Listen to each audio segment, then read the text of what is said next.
This is the Eric John Phelps Show on 24/7 World Radio. And now, Eric John Phelps.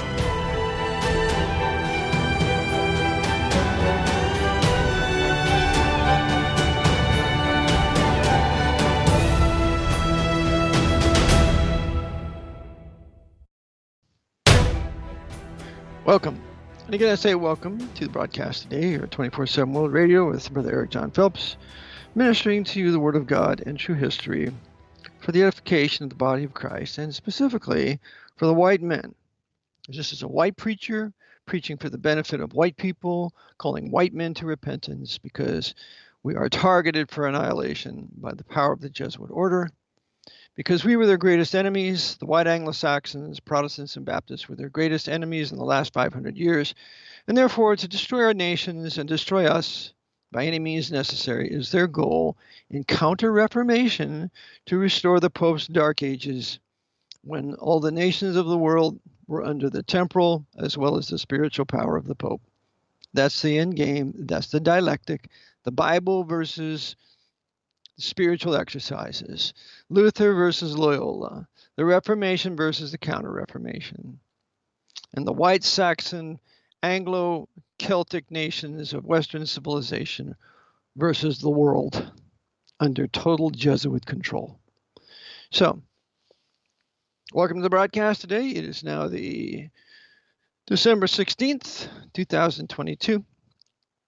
And I'm going to read to you now from Hollis reads, The Footprints of Satan, as it was written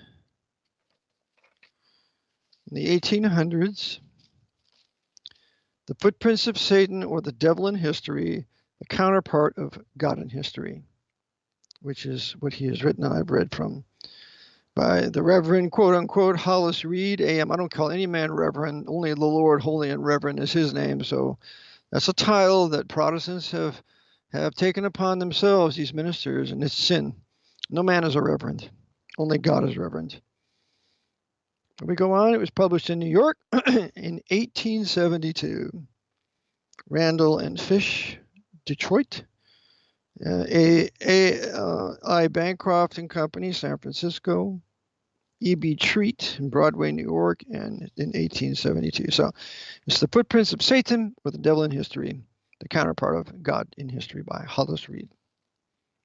And it starts out with a picture of the fall of Satan, which is a very notable print, very notable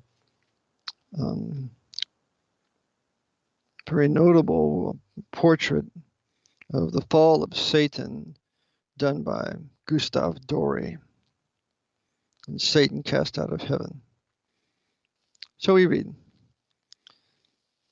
Chapter 20, False Religions, Jesuitism. This will take me 2 hours to read to you, but I'm reading it into the record so that all of you people know, especially you white Americans, knew that there was somebody that warned you of the Jesuit order and what they intend to do here in the next 20 to 30 years. And whether or not you listen, it's up to you. I did my duty. I told you. All of us broadcasters here at 24/7 World Radio did our duty. We told you. It's up to you to do something about it. You can give to us, help to sustain us. Or you can pray for us. We need your prayers. In the final analysis, we're not quitting. We're not going to give up. We're going to tell you. We're going to warn our generation of what the Jesuits, who they are, what they've done, what they're doing now with their Jesuit jab. Going to kill millions, and also the Jesuits in control of this military government in Washington since March 9, 1933, have managed to foment a war between two white nations, white Slavic nations, Russia and Ukraine. White men killing white men. What a disgrace. But just what the Jesuits want, because it's white heretics killing white heretics. White Eastern Orthodox killing white Eastern Orthodox. That's the real issue. The real issue is religion. It's not politics. It's not finance. It's religion. Okay. Chapter 20. False Religions, Jesuitism. The introductory outline. The Jesuits, character of their fraternity. The mission of Madura. policy of the missionaries, character of converts, Jesuits in America, their spirit and policy unchanged. Quote, "The prince of this world cometh and hath nothing in me," unquote, whose coming is after the working of Satan with all power and signs and wonders, and with all deceivableness of unrighteousness. That's John 14:30 and 2 Thessalonians 2, verses 9 and 10. Since the apostasy, Satan has been the god of this world. His empire has pervaded the entire territory of humanity. His aim has been to make a complete monopoly of all which belongs to man. By sin, he has marred the beauty of this lower world, alienated man from his maker, and as far as possible, perverted everything from its original design. He has prevailed to throw all into disorder and darkness and perversion. Christ came to destroy the works of the devil, to restore the ruins of the fall, to disarm the destroyer, and to reinstate man and this earth in their original condition. The motto presents Christ approaching the crisis of the conflict with the devil. In Gethsemane should be the great agonizing struggle. He must here suspend further communication with his disciples. He could not talk much more with them because the prince of this world, the power of darkness, approached, and he must now grapple with the arch foe. The death blow to the prince should now be given, and henceforth his kingdom should wane, and the prince himself be bound in everlasting chains, and the kingdom and dominion and the greatness of the kingdom of the whole earth be given to the saints of the Most High. That's Daniel chapter 7, yet to be done with the second coming of Christ. Though forever done away, and not a vestige of the vast and melancholy insurrection which has so long and so miserably confused our world, shall remain to disturb the harmony and love and eternal blessedness of the righteous, yet the history of this melancholy insurrection shall never lose its interest. How sin entered the world, why it was permitted, what ends are to be accomplished by it, by what agencies and instrumentalities it is made to develop itself and to accomplish its ends. What plans, schemes, systems the prince of this world devises to enthrall man in bondage and to compass his ruin.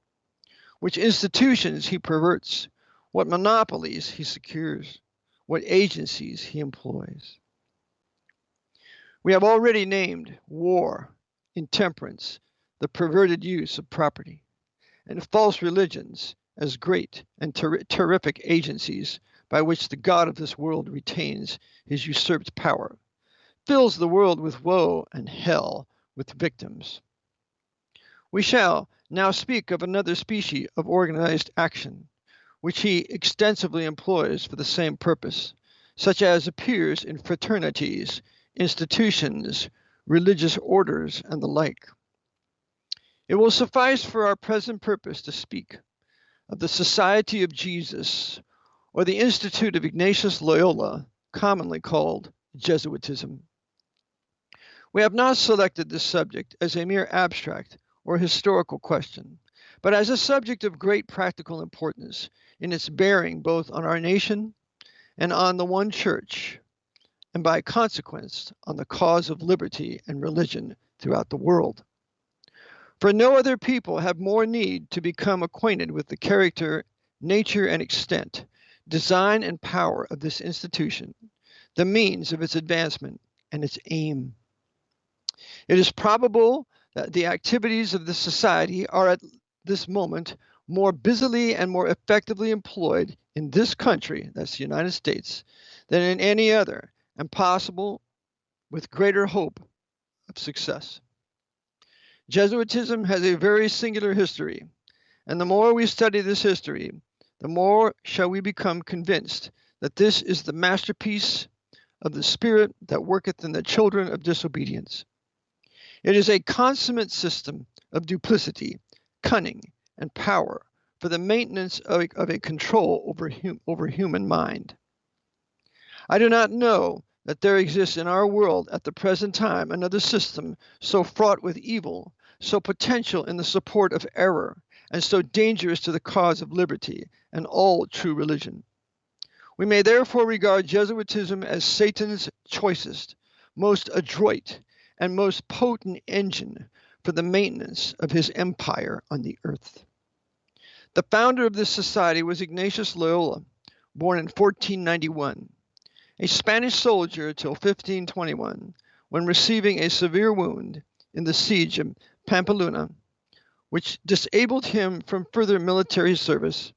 He gave up the profession of a soldier for that of a saint, and soon conceived the idea of forming a new religious order to be called the Society of Jesus.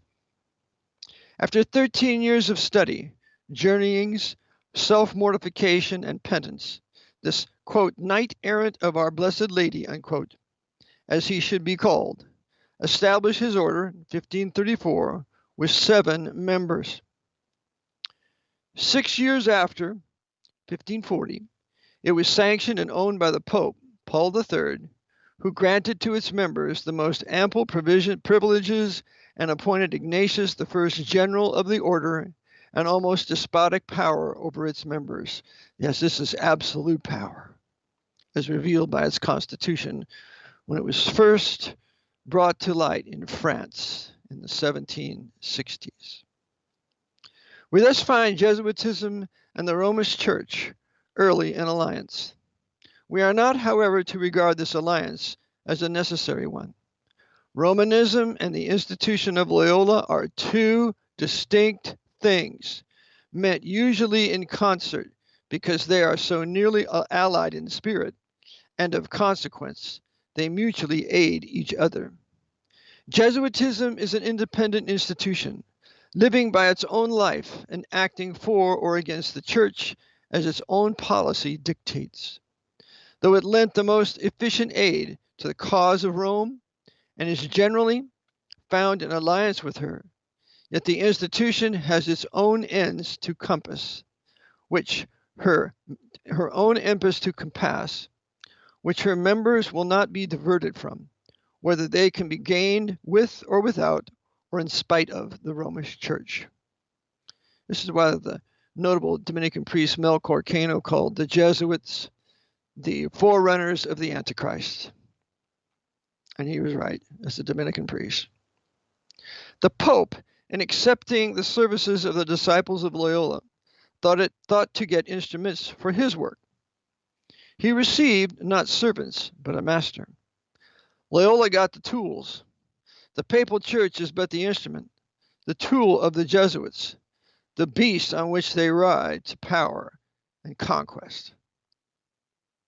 And in revealing them after so long a banishment, and again making these, quote, vigorous and experienced rowers, unquote, helmsmen of the ship, Rome did but confess her weakness and inability to cope with the increasing light and the progress of liberty and religion in the 19th century. Absolutely correct. We've read about this before, with the preaching of the gospel going everywhere, the British and Foreign Bible Society getting the King James to the ends of the earth, the American Bible Society doing the same thing, the Jesuits being suppressed all throughout the 1800s. They called it the century of disaster.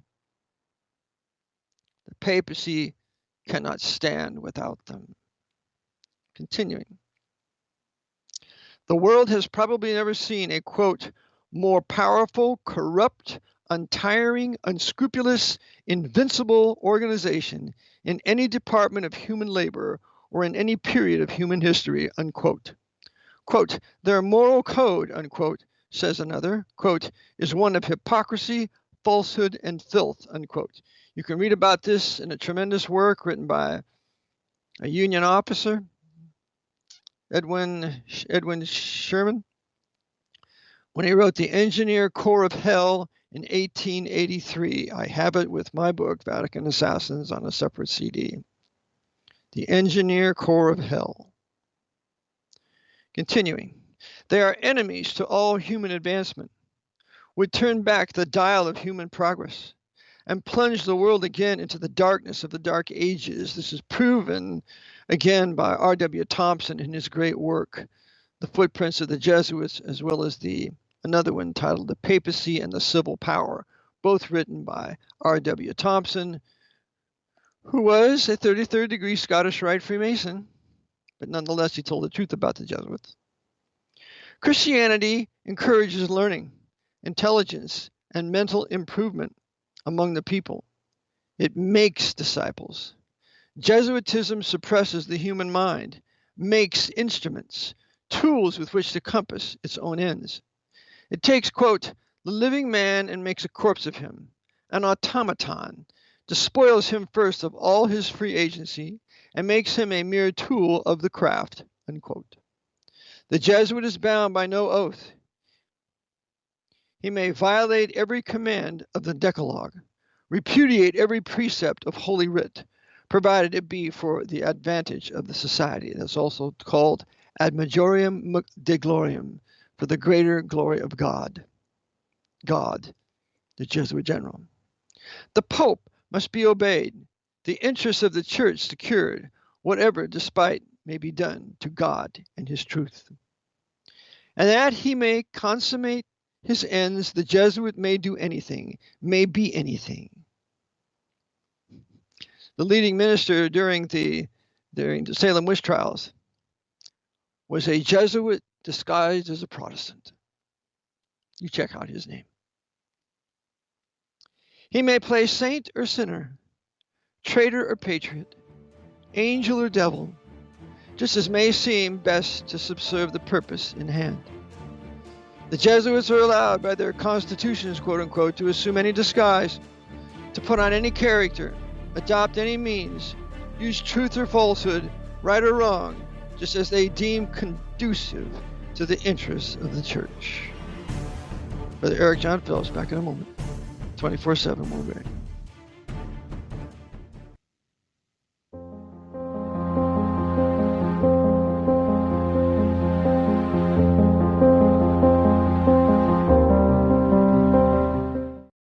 This is the Eric John Phelps Show on 24/7 World Radio. This is Brother Nicholas. Join me every Tuesday at 2 p.m. Eastern Standard Time for the German Bible Truth Hour and at 3 p.m. Eastern Standard Time for the Dutch Bible Truth Hour on 24/7 World Radio. This is Bruder Nicholas. Ich lade euch herzlich ein, mich anzuhören jeder Dienstag am 2 Uhr nachmittags, amerikanische Zeit, für die deutsche Bibelwahrheitsstunde und 3 Uhr amerikanische Standardzeit für die niederländische Bibelwahrheitsstunde am World Radio 24/7. Dit is broeder Nico. U bent hartelijk uitgenodigd om elke dinsdag om 2 uur Amerikaanse standaardtijd het Duitse Bijbelwaarheidsuur te volgen en 3 uur Amerikaanse standaardtijd het Nederlandse Bijbelwaarheidsuur te volgen op 24/7 World Radio. This is 24/7 World Radio, and you're listening to The Eric John Phelps Show. Reading of Hollis Reed's work, concerning Satan, it is the one kind of, I want to say the footprints of Satan, as R.W. Thompson is the footprints of the Jesuits. But it's indeed the footprints of Satan or the devil in history. And by the way, as I mentioned, the Jesuits can disguise themselves even as Puritans. One of them was Cotton Mather. You want to read about this sinner, and just about everything that he did that I can read here about him, at least in Wikipedia, facilitated what the Jesuits wanted. I'll do a broadcast on Cotton Mather one of these days, but Cotton Mather was no Puritan. He was no man of God. He led the Salem witch trials, which has brought great reproach upon the Puritans, as the Jesuits wanted through their agent, Cotton Mather. Back again now to Hollis Reed. Reread. In contemplating, as we propose, Jesuitism as the most subtle device of the devil to pervert and monopolize man's religious instinct, to make the Romish apostasy the most specious, I'm not going back. And that he may consummate his ends, the Jesuit may do anything, be anything. May be anything. He may play saint or sinner, traitor or patriot, angel or devil, just as may seem best to subserve the purpose at hand. Remember, they're always on both sides. They're on the side of the North, on the side of the South during the War of Northern Aggression. The leading chaplain of the Confederacy was a Jesuit priest, as I've taught you previously. The Jesuits are allowed by their constitutions, quote unquote, to assume any disguise, to put on any character, adopt any means, use truth or falsehood, right or wrong, just as they deem conducive to the interests of the church. Indeed, they may become members of any church they please, Baptist, Methodist, Presbyterian, may become preachers like Cotton Mather, anything to subserve the purpose desired. In contemplating, as we propose, Jesuitism as the most subtle device of the devil to pervert and monopolize man's religious instinct, to make the Romish apostasy the most specious, complete counterfeit of Christianity, the most formidable and dangerous antagonist of a pure religion, we can scarcely select a feature more characteristic and more dangerously delusive than the unreserved devotion of the members of this order to the Romish Church, a devotion in a good cause worthy only of initiation and praise, but in the cause of delusion and falsehood, the most fearfully potent. Well may Rome boast of the remarkable consideration, of the remarkable consecration to her interests of the disciples of Loyola. They have done more to extend her borders and especially to carry out the real animus of her institutions than all other orders combined. They furnish the most complete specimens of unreserved devotion, self-denial, abnegation of self. Remember, the Jesuits, to become that, it takes 15 years of education, become professed of the third vow, before you are now considered to be a Jesuit. 15 years of after high school education. They brave every climate, encounter every hardship, submit to every privation, take their lives in their hands and go to the ends of the earth. They spare no pains to subsidize in order to the carrying out of their one great aim, talent, time, money, position, all things to the cause they have espoused.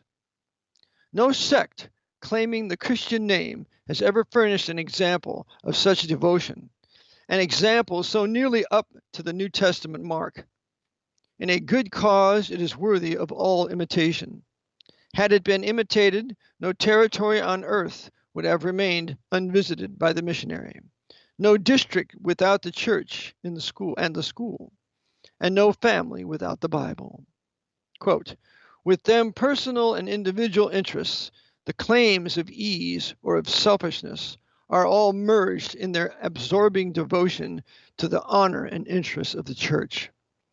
It is a joy to them to forsake the endearments of early associations, to cross oceans, to penetrate remote climes, to sacrifice all the nobler ties of human existence, to labor and eventually die as solitary exiles in the most dismal recesses of human abode, all for the aggrandizement of the hierarchy, unquote. Most emphatically, yet in the worst sense, they become, quote, all things to all men, unquote, if by any means, right or wrong, they may gain some. They accommodate themselves to all classes of men, to all conditions of life, to all circumstances, wait with all patience, though it may be through years of apparently unsuccessful toil. They have but one idea, one aim, which they pursue with an unswerving perseverance. While we cannot too earnestly depreciate the means and the end sought by such devotion, we cannot but admire the devotion itself as worthy the imitation of all who bear the name of Jesus. Again, they are right in the choice of a name, of a name, Jesuits, the devotees, the disciples, the followers of Jesus in italics. Of course, it's not the true Jesus of the Bible. Nothing could more appropriately indicate that they should, in italics, that they should be, and nothing under the circumstances is a more shocking burlesque on the most sacred name. Jesuitism furnishes one of the most notable examples of what devotion to a bad cause, in italics, can do. It is perhaps, in all its features and bearings, the most plausible, dangerous, and successful feat of satanic craft. It is the great counterfeit and the great antagonist of a pure Christianity. That's right. It's the Jesuits versus the Calvinists. That's right. It's their free will versus the predestination of God. Continuing, but it is not so much our design to give a history, in italics, of Jesuitism, as it is to present something of its true animus, what it really is when allowed to take root in a genial soil, and genial meaning friendly, in a genial soil, and spring up and bear its fruit, unstinted, unobstructed by external influences. Thus it did at one period on the western coast of Africa. It there showed itself the most unmitigated friend of ignorance, cruelty, and despotism, the unblushing abettor of the slave trade, unblushingly dishonoring Christianity by a most unseemingly compromise with the rites and superstitions of African idolatry. So right here you want to realize the Jesuits were running the slave trade. They were not part of it, they ran it off the coast of Africa. When's the last time any of these black, savage, leftist, socialist, communists ever blamed the Jesuits for the slave trade? Never. Because they're ignorant or they're cowards or they're both. And that's all of them, including Dick Gregory. Going on. It was, in some respects, a change in forms, rites, worship, and object of worship, but in scarcely any a nearer approximation to the truth.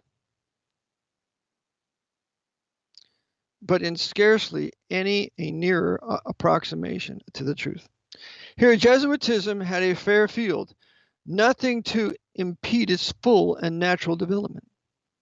Yet such was the ignorance and degradation of Africa, such the lack of literature, science, and learning in general, that she afforded a field for the display only of the grossest characteristics of the order. We propose, therefore, to take our portraiture of Jesuitism in a yet more congenial field where it had its perfect work. That field was India.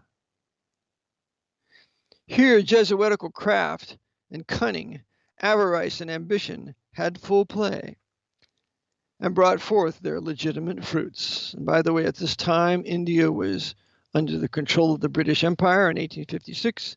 Little did this author know the Jesuits would take India from the British Empire in 1948 with a revolution there led by their most obedient servant, Mahatma Gandhi. Quote, "We cannot, therefore, try the Jesuits more favorably than on ground selected by themselves in their most successful mission, where all that was peculiar in their policy and principles had full room to develop itself, unchecked by rivalry, untrammeled by external interference, and remote from jealous or hostile observation." Unquote. In India, the Jesuits found an ancient, organized, and all-powerful religion, and comparatively an intelligent and cultivated priesthood. The latter held unlimited control over the people, and indeed over the government. They had therefore only to ensconce themselves in this stronghold of social, civil, and religious influence in order to work out the schemes of their craft to perfection. How they did this will best appear from a brief narrative of their famous mission in southern India, more generally known as the mission of Madura. The glory of the Jesuits is their missionary spirit, and the glory of their missions is the mission of Madura. Their writers speak in the most glowing terms of the fervor and self-denial of the missionaries, and of their purest zeal for the conversion of the heathen, of the unparalleled success of the mission in gathering in converts by the tens of thousands, and of the yet more extraordinary character of those converts. Quote, miracles were numerous, rivalry and strife unknown. Hundreds of thousands were added to the church, that's the Catholic Church, and the converts lived and died in all the fervor of their first love and with the purity of the angels of heaven. Never was the Christian church so blessed, never so successful. For even the primitive Christians and the apostles of Christ were inferior in self-denial, in heavenliness of spirit, and in successful propagation of the gospel. Unquote. The mission numbered 150,000 converts. Quote, the least each missionary baptized was 1,000 a year, unquote. And by the way, this is not baptism by immersion. It's not biblical baptism. It's Roman Catholic baptism of pouring or sprinkling. Father Bouchet writes that he had baptized 2,000 the last year. Quote, after they once became Christians, they were like the angels, and the Church of Madura seems a true image of the primitive church, unquote. We do not question their zeal and devotion and success in making converts such as they were. Their untiring perseverance and devotion is worthy of all praise and imitation. Quote, they were energetic and laborious missionaries, persevering for centuries in the pursuit of their object, and for that object enduring privations, persecutions, even death itself, as was the case in Japan, with a courage and constancy beyond all praise. But alas, for the perversion of these noble qualities until they became a curse instead of a blessing. But who were these missionaries? What were their principles, their line of policy? What the amount and character of their success? And what the real character of their converts? Were they converts to Christianity, or were they converts from one class of idols to another, from one set of rites and superstitions to another, not less puerile or impure? Who were these missionaries? It will quite suffice to say they were Jesuits, governed by their own peculiar policy, selfish, crafty, unscrupulous. And never had they a fairer field, and never did they address themselves to their work with more adroitness and singleness of aim, and with more untiring perseverance. Nowhere else, perhaps, did they so completely personate themselves and illustrate the principles of the fraternity, that's the brotherhood. It is readily conceded that these were men of ability, well-born and highly educated men of undaunted courage,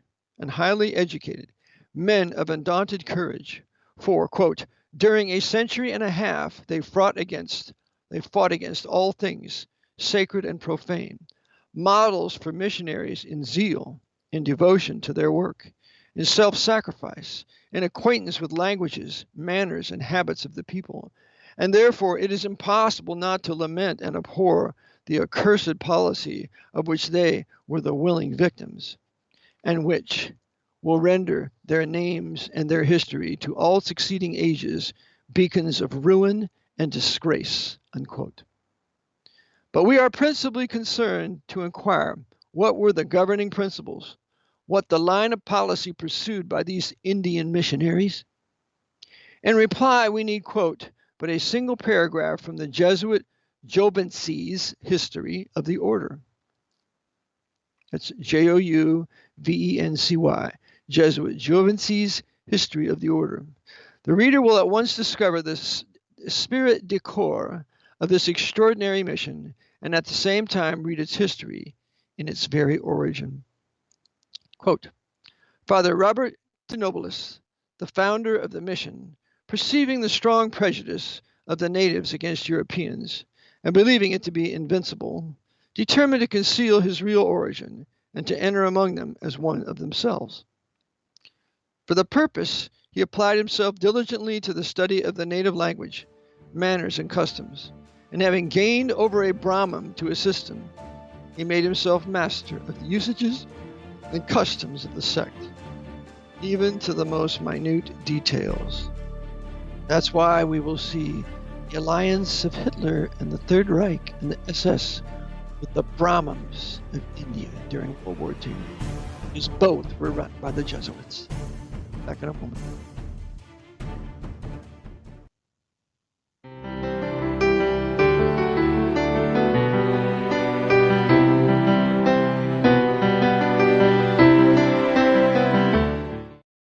This is the Eric John Phelps Show on 24/7 World Radio.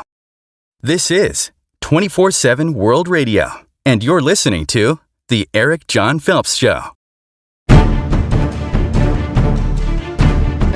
Before closing, I mentioned Hitler's alliance with the Brahmins of India, and the individual that was foremost in this was a Jesuit coadjutor named Ignatius Trebeks Lincoln.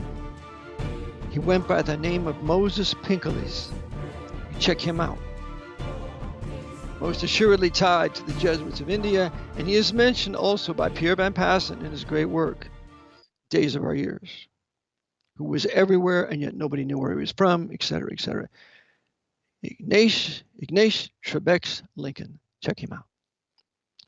Going on. His success, however, was not I'll go back a sentence. Thus prepared for his undertaking and fortified besides with a written document, probably forged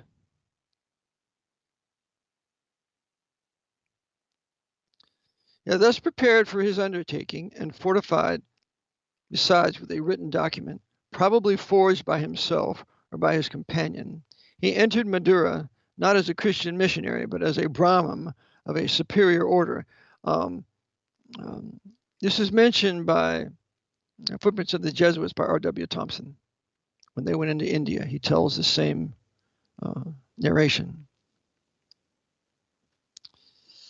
His success, however, was not at first complete, and the chief of the Brahmins, in a large assembly, convened for the purpose, accused him publicly as an impostor who sought to deceive the people by lies in order to introduce a new religion into the country. Upon which, and there's a movie you want to see that's something like this. It's called The Man Who Would Be King, made many years ago. The Man Who Would Be King. And I believe Charlton Heston was the leading actor in it. But going on. Upon which Jesuit Nobilibus produced a written scroll, and in the presence of all protested and made oath that he had verily sprung from the god Brahma. 3 Brahmins, overpowered by such strong evidence, then rose and persuaded their brethren not to persecute a man who called himself a Brahmin. Okay, I guess I lost a connection there. Jesuits don't want this, so I'll go back. His success, however, was not at first complete, and the chief of the Brahmins in a large assembly convened for the purpose, accused him publicly as an impostor who sought to deceive the people by lies in order to introduce a new religion into the country. Upon which Jesuit Nobilibus, produced a written scroll, and in the presence of all protested and made oath, all capital letters, made oath that he had verily sprung from the god Brahma.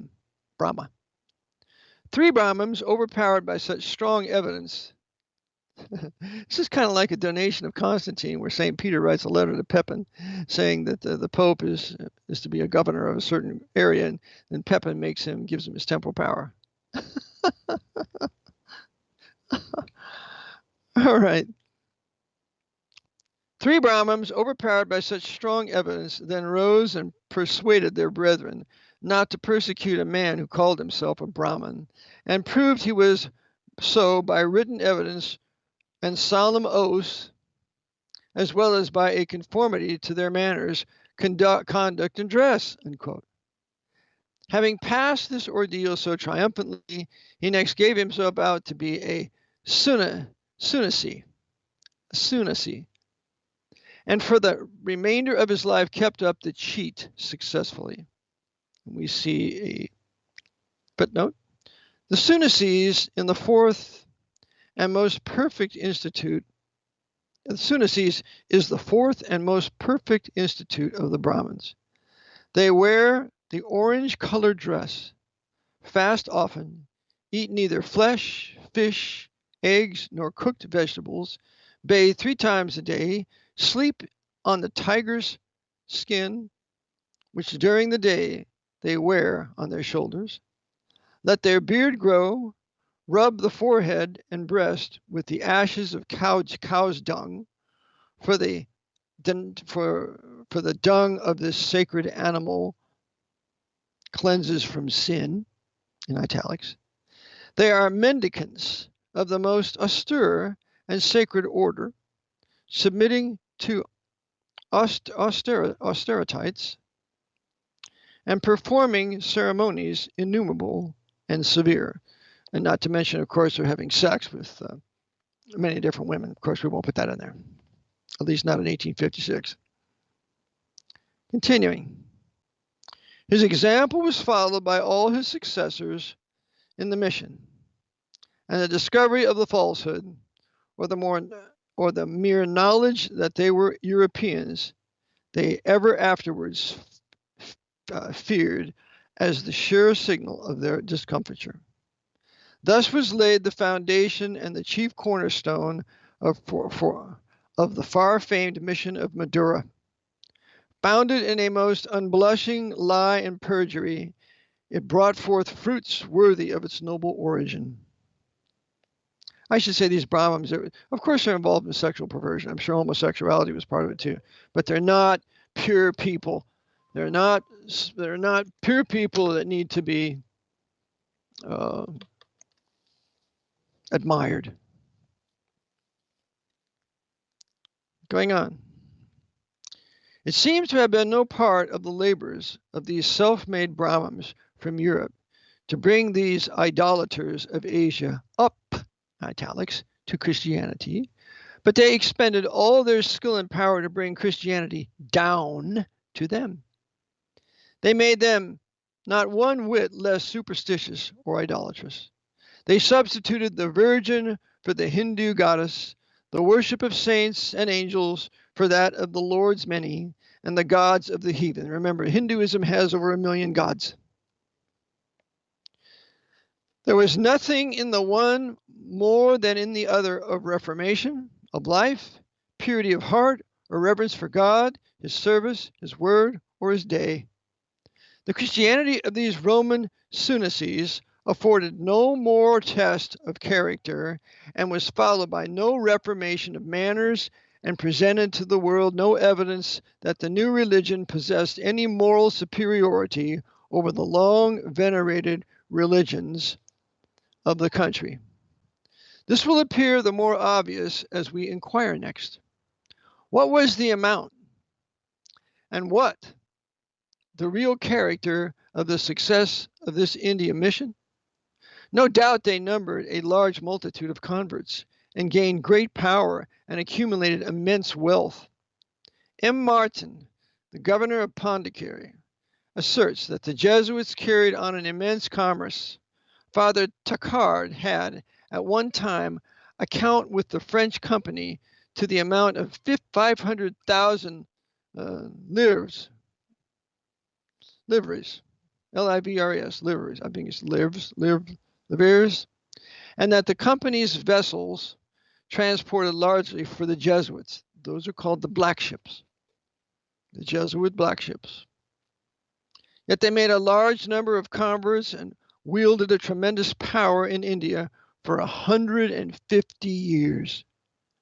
Converts, as I have said, not to Christianity, but to a modified and nominally changed system of idolatry.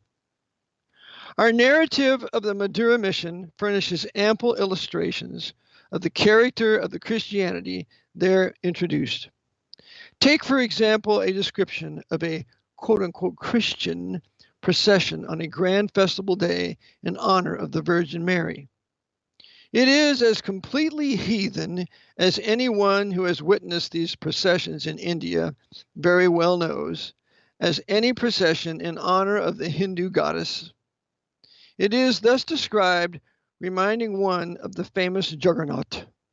And remember, Hollis was a missionary, an evangelist to India. He had seen all of these things. Quote, an immense car approaches, covered with silk awnings.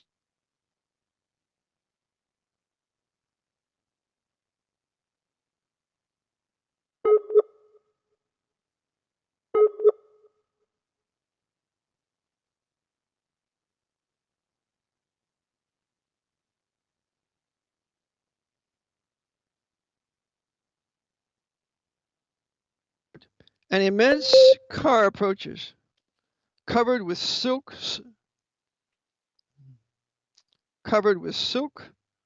awnings and gaudily decked with flowers. It is dragged slowly on its creaking wheels by a tumultuous crowd and surmounted by a female figure in italics. She has on her head the tirabashi, a ring through her nose, and round her neck a sacred nuptial collar. On each side of her are men with parasols in their hands, and one holds a napkin with which he carefully drives away the mosquitoes. The car is preceded by dancers, half naked, and streaked with sandalwood and vermilion. Wild shouts ring through the air, and the ear is stunned with a confused din of horns, trumpets, tom-toms, kettle drums, and other instruments of music. It is night, but besides a grand illumination and the blaze of innumerable torches, rockets, wheels, Roman candles, and other fireworks, in the construction of which the Hindus excel, shoot up in every direction. The crowd is of the usually motley description, and all with characteristic marks of idolatry. The car is the gift of a heathen prince. The dancers and many of the musicians are borrowed from the nearest pagoda, and spectators are idolaters. But the women represent the Virgin Mary. And the actors in this scandalous scene are the Christians, quote unquote, of Madura. And this is taken from A Warning from the East by Reverend W.S. Mackey. Continuing, how readily the Christians and heathen associated on such occasions. Father Martin tells us, quote, the chief man of the place with his family and the other heathen who were present in the procession prostrated themselves 3 times before the image of the Christian goddess and adored it in a manner which happily blended them with the most fervent of the Christians, unquote. And what was the result? Shall we say, what was the moral influence of such scenes? Our historian proceeds, quote, immediately followed, as usual, a great number of baptisms, in italics. Indeed, processions and dances were favorite methods of conversions with the Jesuits, unquote. As we have seen, the heathen join in the procession of the Madura Christians and respond in a loud amen to the rites of their worship. So, as we turn to a veritable procession of idolaters, we meet the same Madura Christians, quote, with cymbals and trumpets, with their kettle drums and horns, loudest in devil worship, unquote. Those, quote, angelic men who rarely commit a venial sin, and from their horror of idolatry, scruple to pass by a heathen temple, unquote, now gather around the heathen idol, quote, as loud and busy as the most zealous of the worshippers, unquote. That's Jesuit Christianity in India. In other words, it's the same pagan Hinduism cloaked with a Christian garb. But it's not one half as bad as pagan Romanism clothed with a Christian garb, which is nothing but the religion and the worship of Nimrod and his wife Semiramis, as we see in the great work, The Two Babylons by Alexander Hislop. Going on. Nor was this all, says the narrative. The distinctions of caste were rigorously observed among the Christians. The pariahs had separate churches, fonts, confessionals, and communion tables. Marriages were celebrated between children 7 years old, and with nearly the whole idolatrous ceremonial of the heathen. Sounds like the Palestinian, quote-unquote, children given in marriage when they're 7 years old, little girls given to grown men when they're 7 years old. Most of those Palestinians, by the way, have been trained by Roman Catholic priests.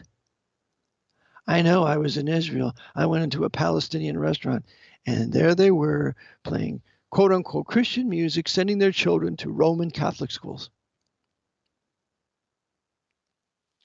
Continuing on. We read.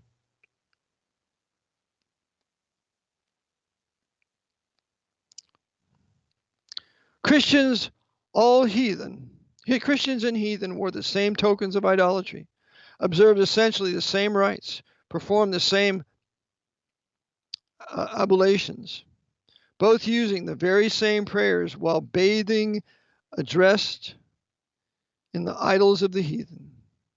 Same prayers while bathing, addressed to the idols of the heathen, which was the Roman sunnacy, and which the pagan, which the Madura Christian, and which the Hindu idolater, the unpracticed eye could not discern.